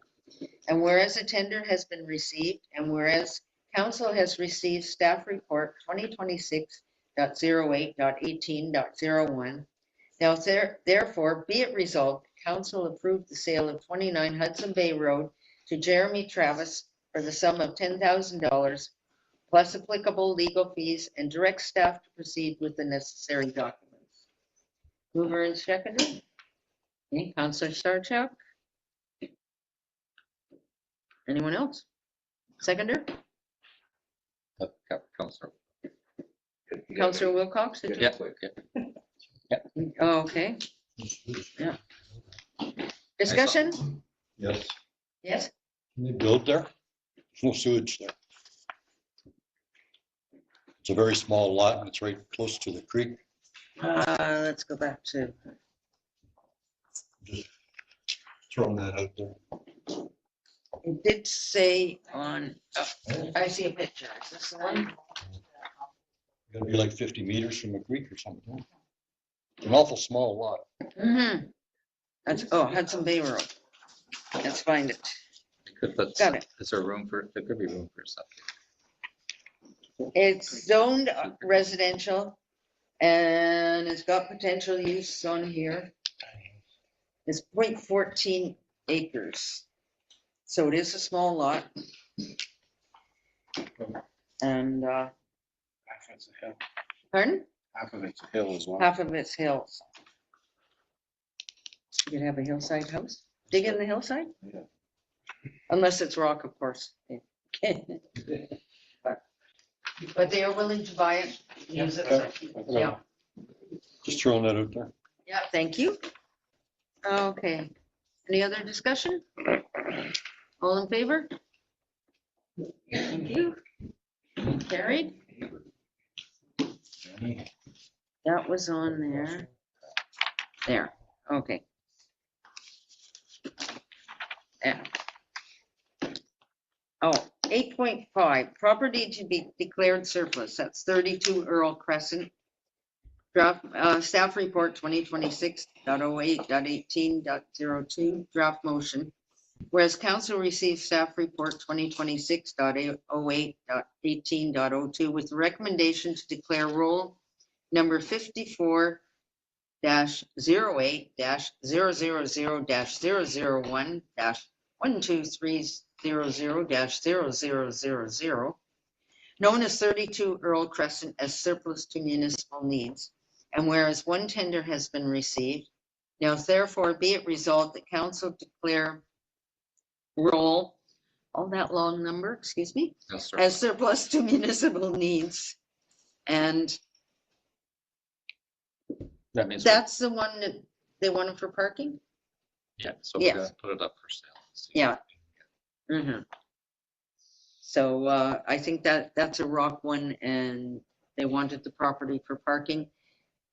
Their bid was really low. So their bid was all ready to go. So, No, the bid was low, so we're gonna put big, it up for yes, sale. that's right, yes. So their bid was, that's the one that was the bid was That was low, their yeah. request. Was like Mhm. Could I- Okay, mover and seconder? Could I? Yeah, okay, let's move it in second and then we can discuss. Okay. Who's gonna second? So we can go back. Okay, thanks. Counselor Starchuck, and yes, let's go back to you then. Yes. If it's too small to build on, and they only want it for parking, why would we be trying to get something, I think they bid it, what, 2,000? But we still have to declare it surplus first. Yeah, we're just, this is declaring it Let me surplus. see Can the- I address Doug? Yeah, It's quite a extension to their backyard as well. The house, the property does come up from the street straight up, so it would double their yard almost as well. My point was going to be, though, is there anybody else who's ever likely to be able to buy it or want to buy it? You know, Probably not. if not, then what you got is what you got, sell it, you know. it's just- so when, But our first step is to declare it surplus. yeah, and we're then- declaring By all it means, surplus let's do and then that. you can negotiate. Yeah. Yeah. Okay, so all in favor then, declaring it surplus? Good, thank you. Carrie. Municipal building leases. So we have a draft put together that will be worked on gradually, but in the staff report. So that staff report is 8.6. Yeah, right. Excuse me. Make that change. 8.6 municipal building leases, staff report 2026.08.18.03 and draft motion. Whereas the municipality owns and manages various buildings leased to external parties, and whereas establishing standardized lease agreement ensures equity, consistency, and risk mitigation across all municipal properties, and where council received and reviewed staff report 2026.08.18.03, which attaches a newly developed standard municipal lease agreement template. Now therefore be it resolved that the standard municipal lease agreement template be attached to staff report 2026.0.18.0 be approved in principle. 2, municipal staff be authorized and directed to utilize this approved template as the baseline framework for negotiating all future tenancies and lease renewals within town-owned facilities.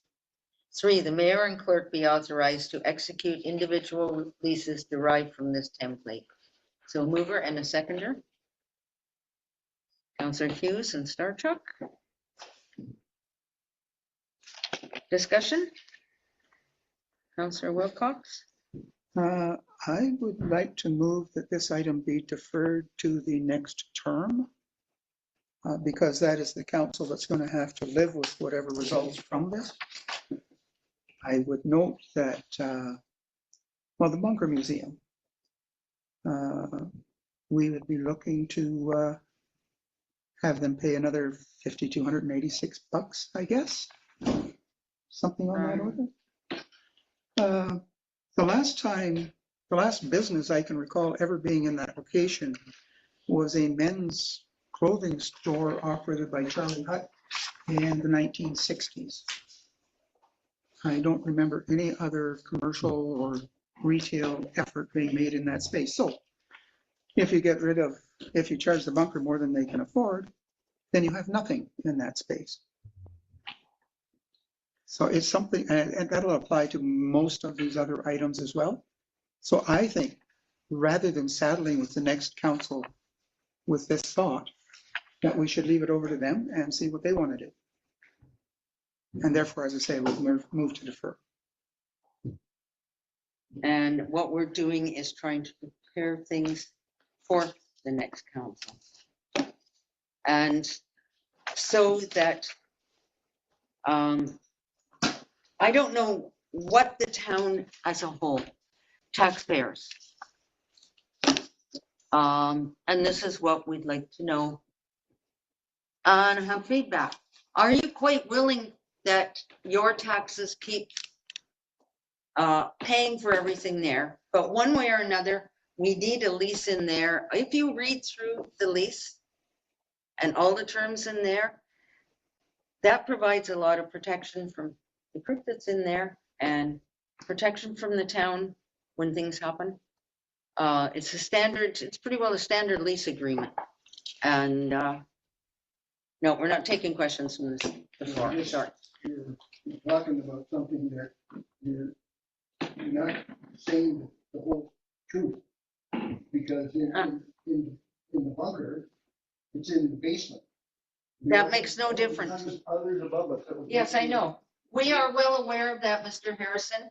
We're aware of what's in each property, what's doing, what the costs are, and the costs have been broken down in there. And I hope that we get feedback from the taxpayers that are paying it. We were council back in the late teens. We're getting prepared to do this. It got postponed because of COVID. It got postponed, and all those years.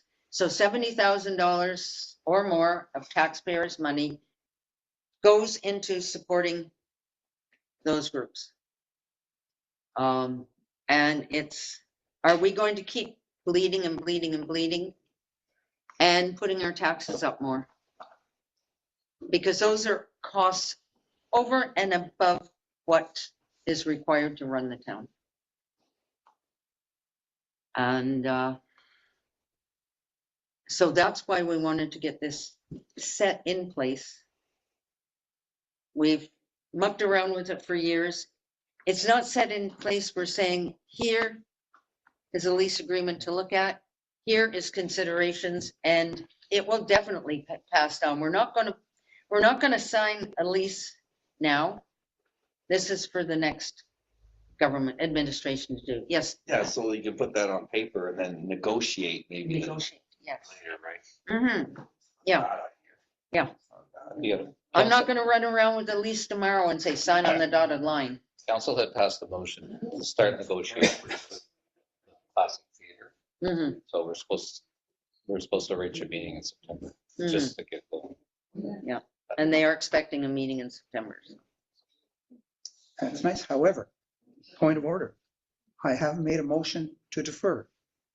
You now need to ask if there's a seconder for the motion, and then you have the discussion. Can I get a seconder on my motion? I'll second. Okay, Councillor Ward. So, yeah, and your motion says? My motion says that this item be deferred to the next council's term. Okay. They're the ones that are going to have to live with it. No, our taxpayers have to live with it long term anyway. Yeah, but at least this will also give taxpayers a chance to think about it, over it, figure out what's going on also. You can't just do it. No.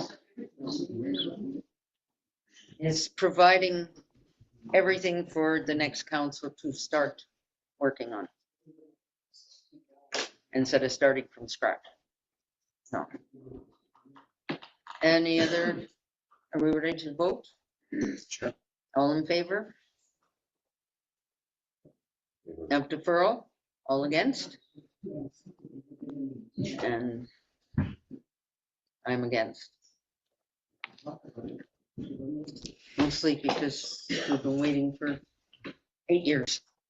You hear people say we're not doing anything. Let's keep it moving forward just because we're at the end of this term. Keep things moving forward. It doesn't mean that they have to take that lease. It doesn't mean the next council has sat on it. What we're doing is handing them a recommendation. Okay. Now, do we have to go back and vote on You have to move it second. move? Okay, so on the original 8.6 draft motion, Councillor Hughes and Councillor Starcheck, you moved and seconded that, and could we have a vote on it? Recorded vote, please. Like a recorded vote, okay? What's this one? You said 8.6? Yes, 8.6 for, Silver head frame? no, the municipal building leases. Page 4, buddy. Yeah, there's two 8.6s on your paper, that's why we amended the thing. So this is for the building leases? Okay, yeah. Okay, so Let's go. Bills. So we start, Councillor Hughes, Yes. okay, 4. Yeah. Councillor Starchuck. 4. Councillor Ward, Against. Councillor Wilcox, Against. against, and I will vote for and break the tie. And we will pass things on.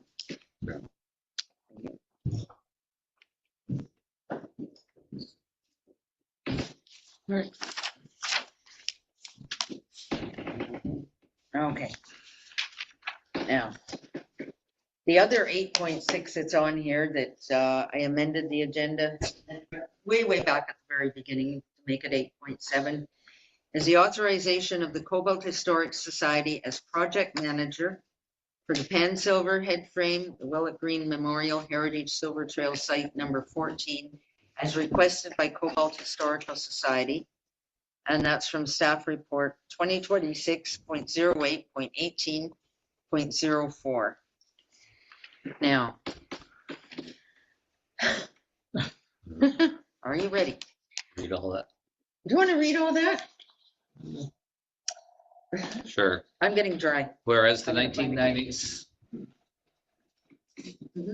whereas since the 1990s, the town of Cobalt, together with the township of Coleman and the Heritage Silver Trails Committee, conceived the self-guided tour of the region's mining heritage. And whereas in 1998, the Pan Silver head frame was relocated from Township to its current location on Silver Street and donated to the town of Cobalt for its use as a tourist attraction. And whereas in 1999, in order to access public funding, the Cobalt Historic Society, a nonprofit incorporation, was established to work collaboratively with and in partnership with the town of Cobalt and Coleman Township, forming a three-way partnership to plan, construct, and maintain the Heritage Silver Trail.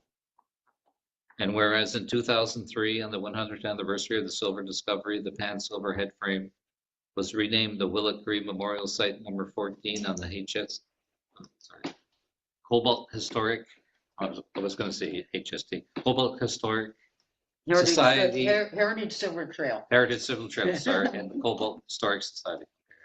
And whereas in 2023, safety concerns related to the deterioration of the wooden timbers of the pan silver head frame have required the CHS to hold its meetings off-site. And whereas on July 21st, 2026, the CHS and Coleman Township made a delegation to council proposing solutions to resolve the outstanding safety concerns at the site as set out in the delegation materials of that date. And whereas the town of Cobalt wishes to confirm ownership and reporting arrangements under which the work will proceed, now therefore be it resolved that the council of the town of Cobalt reaffirms its commitment to work collaboratively with its Heritage Silver Trail partners, the Cobalt Historical Society and the Township of Coleman as originally established in 1999. Authorizes the Cobalt Historical Society to act as project manager for the remediation and repair work at the pan silver head frame, Willett Green Memorial Site. Such authorization to remain subject to the ownership of the site remaining vest in the town of Cobalt. 3, stipulates that the Cobalt Historic Society must obtain formal approval for all project expenditures that exceed the available donated funds before any related work is permitted to begin. 4, requests that the Cobalt Historic Society report back to council on progress, expenditures, and any materials, changes in scope of the project. 5, a memorandum of understanding between the town of Cobalt Historic Society and Coleman Township, setting out the term of this authorization to be executed by the appropriate signing officers, the clerk and the mayor, be authorized to sign the memorandum of understanding. Thank you. Is that clear? Yes. Moved by, seconded. Okay, Councilor Starshak, who else? Okay, thank you. Hughes? I need a beer. Okay, discussion on this. This is a draft motion. It will go back to Coleman Township as well. I already talked to the mayor about that, so that they will be just time-wise, I think they're going to call a special meeting just to go through it and make sure they're happy with it. Early in September, the Historical Society will be having their next meeting, and I think they submitted a lot of this themselves, or the first part of it anyway. And so all 3 entities after that, by our next meeting, our next regular meeting, should have, if there's any small word changes here and there that are needed. So is there any discussion or anything in there that you're not comfortable with? Yes. There's a part that was, they wanted to be the project manager. Yeah. Looking after the building is going to be their responsibility. Oh, okay, so it's Yeah. taking care of it. Yeah. And, we've got to assure us tonight that we have full support from Agnico behind it, which is really great. And what I caught from the message that I got for their next meeting is that they will be finalizing, like we had said, one thing I really stipulated and pushed was all these people were saying that individuals donating money. Make sure you set up a fund that is allocated to the future of that building. So when anything needs doing down the road, somewhere down the road, it's going to need a roof. It's going to need repainting. So just reading from what's on the agenda for their next meeting, they will be finalizing and setting up that fund as well at the Historical Society. And that's where, let's see, there are, oh, I should explain, you guys, you weren't around way back then. There's the Historical Society and the Historic Corporation. Historic Corporation was set up. It has now been moved into the Mining Museum. So the Mining Museum actually itself operates under that society. And the funding for all this will go through them, because that way Agnico, they can send, Agnico can send them a check and they can then send the tax rebate back to them, that kind of thing. So it's going through there. But everyone, all those groups are now finally, after all these years, finally got together. That was the plan back in the early 90s. And the plan stepped on a few people's territories in boards and stuff like that, and it never worked and it never worked. And finally we have a group of people in the Mining Museum, in the Historical Group, and now as well in the Cobalt Shines Group. And they're all getting their act together and working together. Finally. So, any other discussions, anything? Take another read through it too, because if we, yeah, sorry. Did I not understand at the last meeting that there was some talk or conversation about town of Cobalt selling it to them? There was two choices. What happened to that? We looked at it. There was two ways to go, and we looked at this as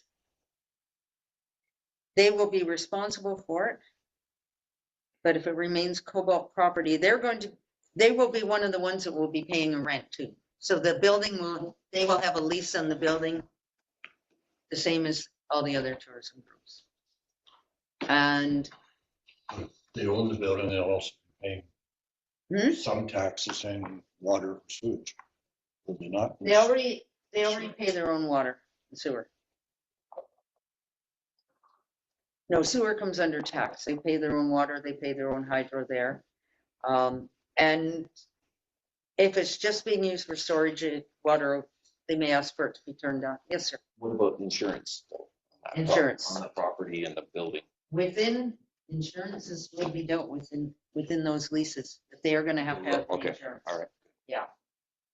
They're going to have insurance on the contents and on what they're using. So, but that's to be worked out. Yeah, as we come up to the leases and everything. Yeah, it was deemed in some of the discussions that it would be better for the ownership to stay with the town. We've got more control then, in case things go wrong. But, yeah. But I can't hear you. Okay. Okay. Okay. Are you happy enough with that? Yeah. Discussions with them. Okay. So all in favor with this, going ahead? Okay, 1, 2. Against? Or is that a yes? That's a 4. That's a 4? We're done. Okay. And 9. Draft. Items for council information, draft motion. Be it resolved that council accept the items for council information as presented. Moved by and seconded by. And can I get a mover and a seconder for start? This is on 9 we're on? Yeah. And Wilcox? Okay. So we've got 9.1 Cobalt Shines Committee Minutes. Cobalt Shines is for, I think probably all of you sitting back there know, it's a mix of the historical board, it's on there,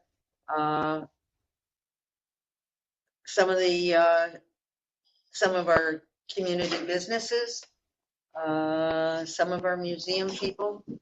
It's quite a mixture of people that are saying, okay, we want to do something. What they're looking at is helping out with the tree lighting and working towards that at Christmas time, and setting up a special evening where businesses will be open, and they want to set up, gradually work their way into some sort of winter type festival. And this is their start. This group started back in 2018, I believe, 2019. They managed it 1 year, so probably 2018. And then, of course, there was a threat of COVID as you got through to that timing when they were going to have the stores open in 19, so they didn't do it. And of course, COVID, and now they're reuniting again. So they've already done this once, and so we have their June and July committee minutes, letter council, which is a resolution to have the lighting ceremony on November 27th, which is when they'd like to have the stores open, and they will work with the group. And I think this sound of it, they would just gradually take over looking after the lighting, and they've come up with some other, they so far they've got a whole list of, we could do this and this and this and this and this, and that's what they're looking at it in the future. So we may not have a summer festival anymore, but maybe we're going to have a winter one. And what they're thinking is there's lots of summer ones around here, but not many winter festivals. So they're some of the best of the brains that I've seen in the up and coming for running things and looking after tourism and everything. And then the Aqua second quarter operations report. I'm sure you all read it, Yeah. Okay. Yes, I have gone through it and found nothing in there that this time that was of concern. So. Now, 10, bylaws and agreements. This is the one I say for the folks. Yes. We need to do a vote to accept that. Oh, we have, sorry. I'm sorry. Okay, all in favor? Okay, thank you. There is a letter from them asking that we coordinate tree lighting with their light up night. And I think we should probably address that at this point. Yes. In accepting that, is everyone acceptable to November 27th for doing the tree lighting? You already said this, didn't you? Yes, I know. Because that's the date they've chosen for it, and they want to help out, and they want to go and get further donations to have more lights. And one of the suggestions I heard was they were thinking of doing sort of standalone stuff out there as well, all lighted up, like many towns, like Science North has that kind of thing. So are we all in favor of this, sir? Yes? Not in favor? Sorry? I don't know if you heard her. Are we in favor? That's what she's asking. And are you in favor? For lighting? Yeah, why not? Fair enough. Me too. Okay, good. That's fine. Okay, we're finished with that? Just happened, yeah. Sorry. Okay. Now, on to the happy one. I don't know how many people guessed in the, well, I guess you've looked ahead, haven't you? Yes. 10.1 bylaw 2026-24 clerk treasurer. If I twisted your arm enough, Draft motion, whereas at the special meeting of council on August 12th, 2026, council directed staff to prepare the necessary bylaw. Now therefore be it resolved that bylaw 2026-24 being a bylaw to appoint Jamie Allen as clerk treasurer for the corporation of the town of Cobalt be taken as read a first, second, third time, and fourth and fifth and sixth, and finally passed this 18th day of August 2026. And further, that the said bylaw be signed and sealed by the mayor and clerk. Mover and seconder. Thank you. In. Start check. Discussion? Yes, Councillor Wilcox. Thank you, Your Worship. I'm not going to support this as presented for a few good reasons, I think. Particularly Article 2, remuneration, and Article 3, termination. I note, first of all, in 2.01, Item 5, benefits of the collective agreement. I have no idea what that means. Absolutely no idea. We have, After all these years? excuse me, well, facetious as that might have been, No, oh yeah, really, that was in poor taste. could have been, but Anyway, the bylaw for our collective agreement, pages 18 to 22 list many of the benefits, and there's lots of benefits to a collective agreement with the union. I have no idea which ones you're looking for. She referenced item 2. That's what she means by benefits. Item 2 Item 2 under salary? in the collective agreement? No, in this bylaw. That's what she means by benefits. Yes, I see item. That's insurance benefits. That's what she means by that. Well, the other benefits of the collective agreement are like sick days. You know what I mean? Sick days are a benefit, same as the unionized employees. Well, I would strongly suggest that be itemized rather than just putting benefits to the collective agreement, because they have winter coats in here. There's a benefit. They got summer coats. They got all kinds of things for some of the guys. Get into page 18. You have life insurance benefits, accidental death and dismemberment, all those good things. Dental care, vision, sick benefits, long-term disability, bereavement leave. Don't think maternity leave applies. There's a whole lot in here. So I would think to pass that, it should at least specify what benefits you're looking for.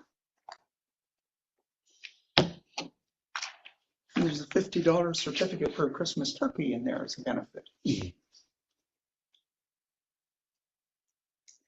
so, So that's my comment on that one. question. Exactly where are you looking? Page 5. Page 5, benefits. Number 5, 2.01. 2, 4.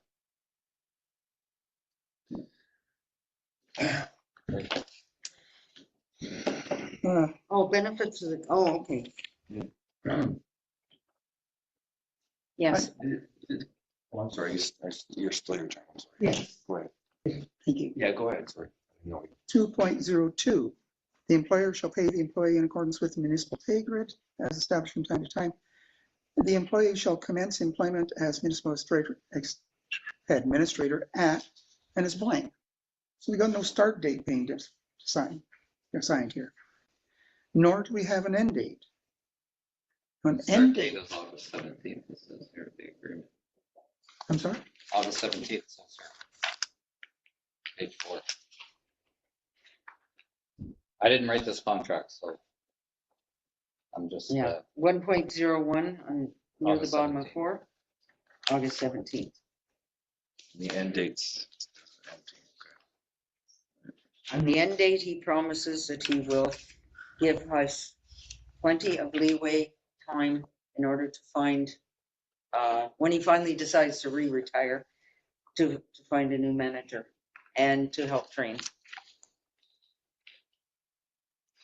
Well, that's all good and positive, but if we don't have an end date, then I have trouble with the 3.01 brackets II, termination without clause, continuing the employee's base salary until the end of the term of the contract. We don't have an end of term of the contract. So that's basically issuing a blank check. So can I speak? Yes. Is he a contracted employee though? He's an employee. No, Is he he's con- becoming an He's not employee. a union worker either, right? You're not in the union, right? No, it's not a Not a union. union. That's why I have a problem with benefits of the collective agreement. Why would that be in there? Because that's a union, isn't it? Mm-hmm. I'm just Yeah. curious. Maybe the wording's wrong. Yeah, that's it. Again, as I said, itemize what it is you're looking Yeah. for rather than citing this large document that's filled with other benefits. Because he's not part of the collective agreement, right? He's not part of the collective agreement. That's what I'm saying. Management is not part of it. That's what I'm saying. So that shouldn't even be in there. Exactly. Yes. Councillor Hughes? Were we not paying him cash instead of in lieu of benefits and stuff on that contract? Wasn't it just a money number, not a benefit thing? It was just money, right, that we were giving him. We weren't giving him I was on. pension. We weren't doing any of that stuff. You It were was just paying money. me in lieu, that's what the benefit. In lieu, yeah. Mm-hmm. That's what I thought it was, yeah. So there's no benefits, it's just cash, correct? Yes. Yes, Mhm. yes. It's just a payment, like money payment instead of benefits. Well, we should ought to know what that is. Well, we did have a number. There was a number in there. Mm-hmm. What's the number? I don't know, 9,000 or something like that. Was it 9,000 something, something? 10,000, 44, 440, 422, That's the pension, that's the benefits, it's 5,285. 440 a month. Yeah, I know. Yeah, that's probably private, right? Yes, yeah. All of this should have remained private. This is an open public meeting, and this is my first opportunity to ask. Unfortunately, Jamie wasn't with us when we looked at this in closed session, so this is our first opportunity to ask him about these things. My other question was going to be, the one I was citing there, the notice and dismissal without cause, termination without cause. Would finding another treasurer to fill the position, in your mind, be just cause for you to leave us, or?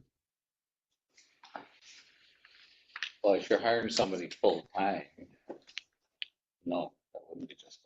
Are you still looking for a clerk treasurer or no? I would think we would be. How long do you plan on being here? I can't answer that. Like any other hired employee. I'm confused because you were retired. You came out of retirement to help us, which was great. Mhm. Appreciate that.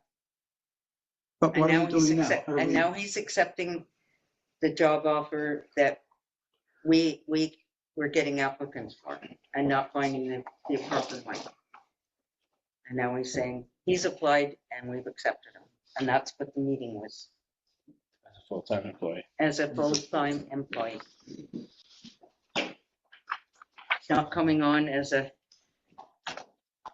like he was on contract before he's coming on as a full-time employee. Yes, Councillor. It's taken us a long time to get through everything. Do you think we could have a quick 5-minute recess? I'd like to use the washroom if possible. I think so, yeah. Yeah, perfect. Okay, 5-minute recess. Thank you.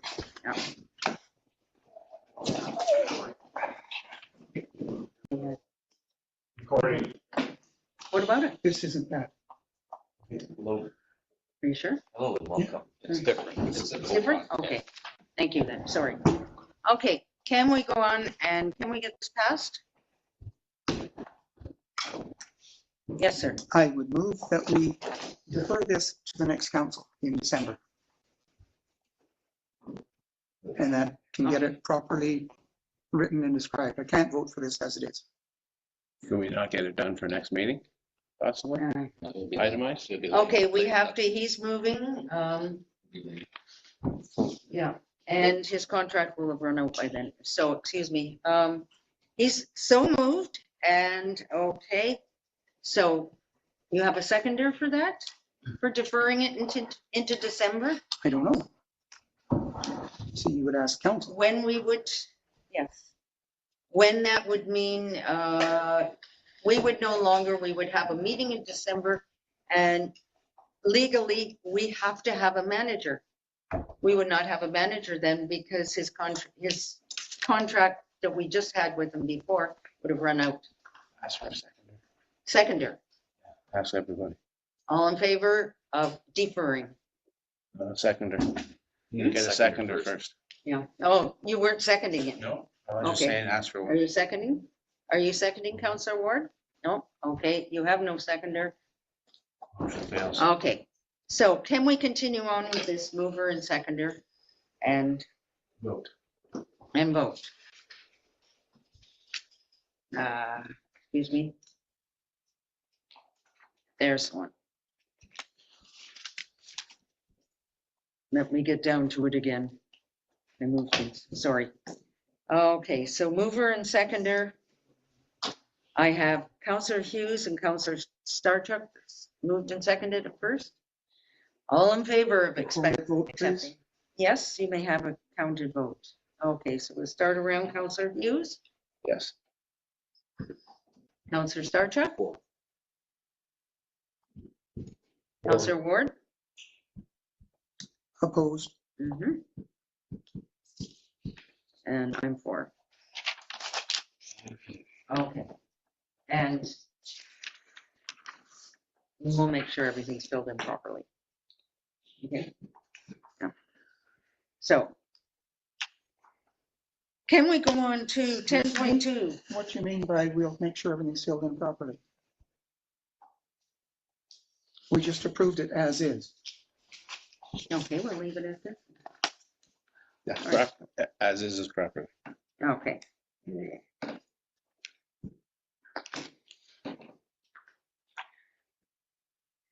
Bylaw 2026-25, council meeting live streaming and recording policy. Draft motion, whereas council received staff report 2026.07.21.01 at the July 21st, 2026 regular meeting of council, and whereas council directed administration to continue live streaming and recording council meetings and to develop and present a meeting live stream and recording policy. Now therefore be it resolved that bylaw 2026-25 being a bylaw to adopt a council meeting live streaming and recording policy for the town of Cobalt be taken at first, as read a first, second, and third time this 18th day of August 2026. And further that the said bylaw be signed and sealed by the mayor of clerk. And mover and seconder first. Okay, Councillor Ward. Anyone else? Seconder? Okay, Councillor Wilcox. Okay, and has everyone read through the policy? Any discussions on it? Okay, all in favor of this policy? Thank you. Carried? No. Hmm? No. You're no? No, Okay. but I'm outvoted just like the last time. Mhm. Okay. So.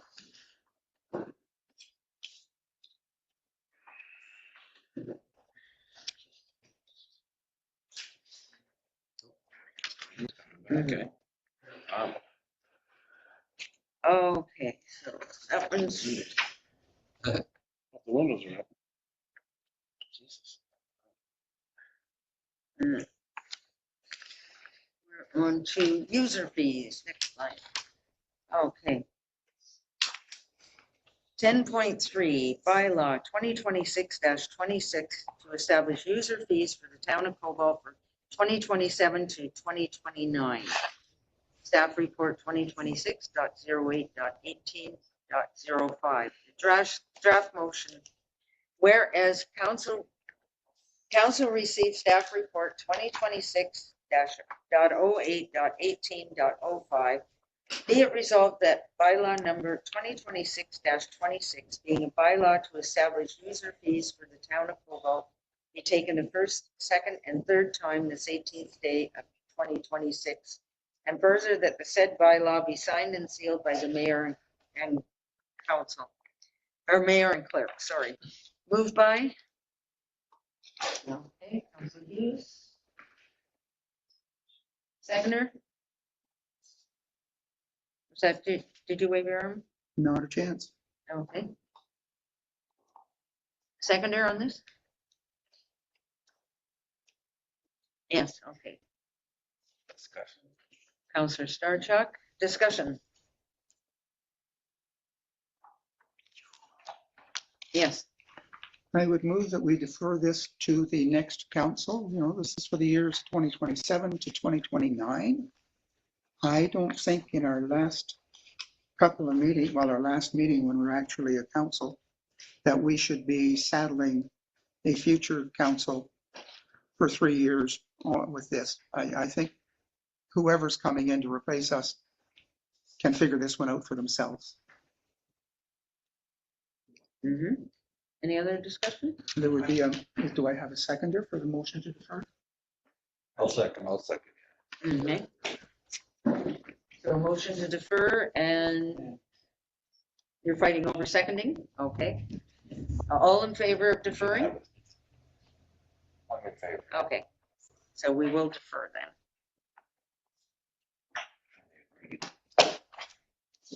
Next council's gonna be busy. Yes, yes. Because all of this would have passed on to next council to take a look at anyway and to know. Okay. So new business is the schedule of accounts over here. And 12.1 schedule of accounts, draft motion. Be it resolved that council receives the following schedules as presented.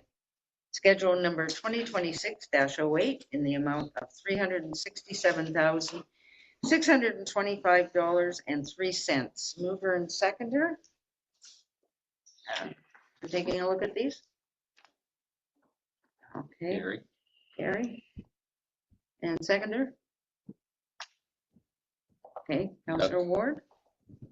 No, couldn't see that. No, I know. It's already spent. Can you point? Okay. Is there anything on here you want questioned?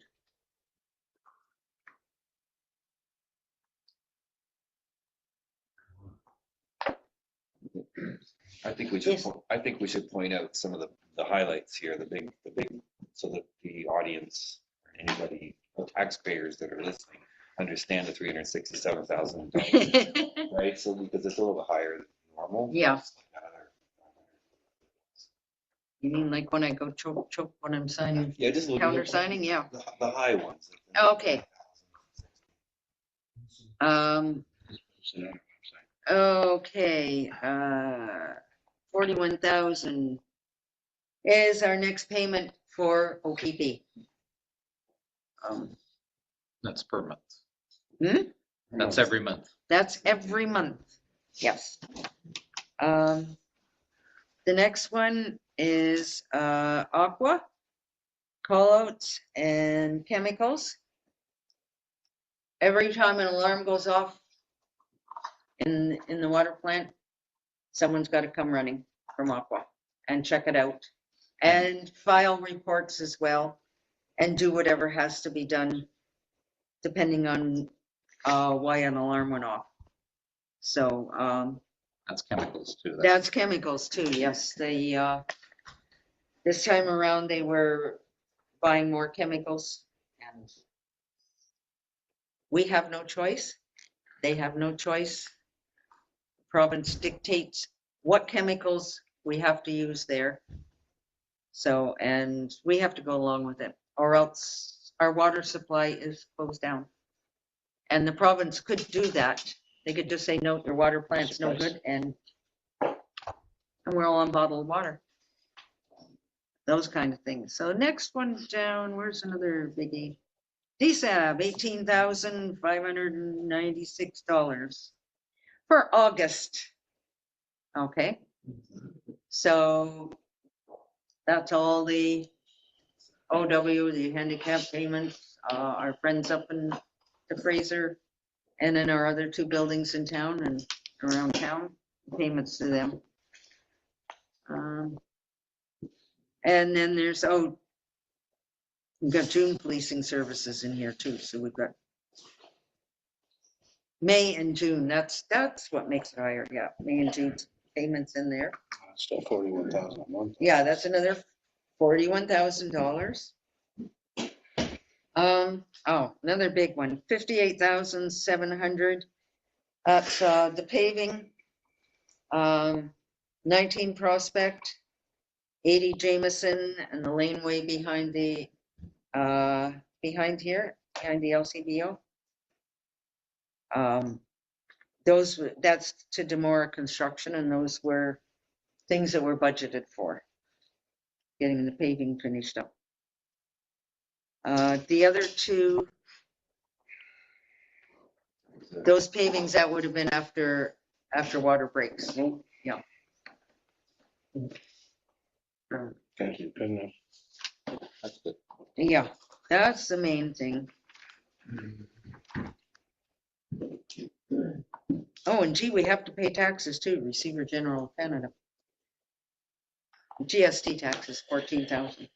So, all in favor of accepting this? Carrie, thank you. And I think most of what I wanted to say in Mayor's report in the evening I said on various things, so we don't need to be any later. We don't have a closed meeting. We don't have business arising from a closed meeting. So confirmation bylaw is. You got one there? Okay. Yeah. I'll read it. Yeah. Draft bylaw, be it resolved that bylaw number 2026-27 being a bylaw to confirm the proceedings of council of the corporation of the town of Cobalt be taken as read a first, second, and third time this 18th day of August 2026. And further, that the said bylaw be signed and sealed by the mayor and clerk. Mover and seconder? Okay, Councillor Ward and Councillor Starchuk. All in favor? Thank you. Carried. And adjournment. Be it resolved that the regular meeting of the council be adjourned at 8:44. 8:44. Okay. Mover and seconder? Councillor Wilcox. And what I see down the end, Councillor, Ward, Councillor Ward. Councillor Ward, okay. All in favor? Anyone from the audience that says no? Okay, thank you very much.